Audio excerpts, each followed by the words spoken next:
não quero falar muito, tá, pessoal? Não seria justo eu convidar os meus amigos professores e eu, como dono do canal, ficar falando. Eu quero deixar eles terem à vontade o tempo que quiserem para discorrer sobre o assunto. Eu não sei quem quer começar aí, o professor Giovanni, o pastor Paulo Henrique, fique à vontade. Pastor Paulo Henrique, então, o professor pode Giovanni, começar. pode ficar à vontade aí, tá? Professor Giovanni, pode começar, eu dou as honras a ele, depois eu venho na sequência aí. Ok, tranquilo.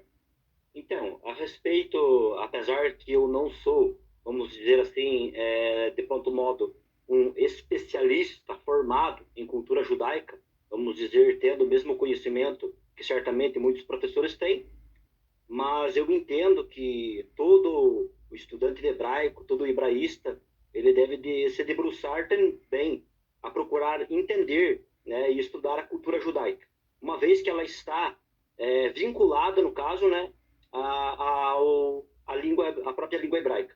E o que acontece?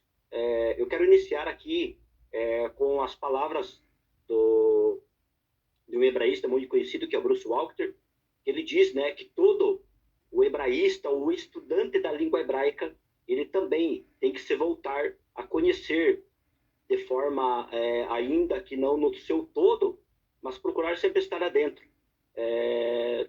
do estudo voltado à cultura judaica. E entre estas palavras, partindo desse pressuposto agora, também quero fazer uso aqui das palavras de um professor muito conhecido também, que é um especialista na área de cultura judaica, que é o professor Sandro Oliveira. Ele faz uma colocação interessante, eu quero aqui compartilhar com vocês, que ele diz assim, ó, que no estudo, no caso da cultura judaica, se faz necessário todo hebraísta conhecer pelo seguinte motivo. Ele diz, porque ocorre dentro do estudo da cultura judaica o uso de várias formas de linguagens que são usadas na prática do dia a dia. E partindo ainda na fala dele, ele diz, né, que entre as várias formas de linguagem existem as formas de expressões idiomáticas. E uma vez que ela está ligada e é usada para o conhecimento, no caso, de muitas ocorrências que ocorrem, inclusive, no texto hebraico. E tomando a fala dele como base, no caso, né, algo que eu quero estar aqui, no caso, compartilhando algumas questões que eu estive vendo relacionado a isso, né? Por exemplo, eu quero iniciar aqui já fazendo a citação de uma expressão idiomática que, se a pessoa não procurar, vamos dizer assim, entender, conhecer, no caso, como que se dá o entendimento dessas expressões, que vem e está ligado, vinculado, no caso, à cultura judaica, fica difícil a compreensão.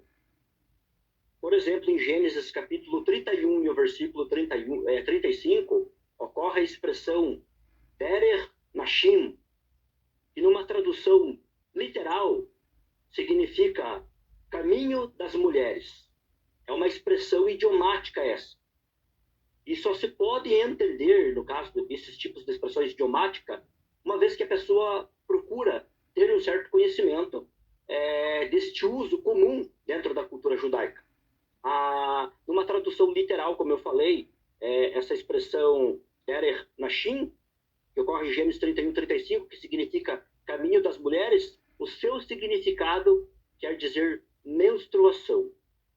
Então, nós podemos perceber como é importante nos debruçarmos ao conhecimento, ainda que muitas vezes de forma autodidata, mas conhecermos essas questões, muitas vezes minuciosas, que estão relacionadas e envoltas como uma particularidade da cultura judaica. Eu estarei, com o passar, no caso, aí, das ocasiões, no caso, trazendo aqui mais algumas considerações relativas a esse assunto. Deixo a palavra aí agora para o professor PH.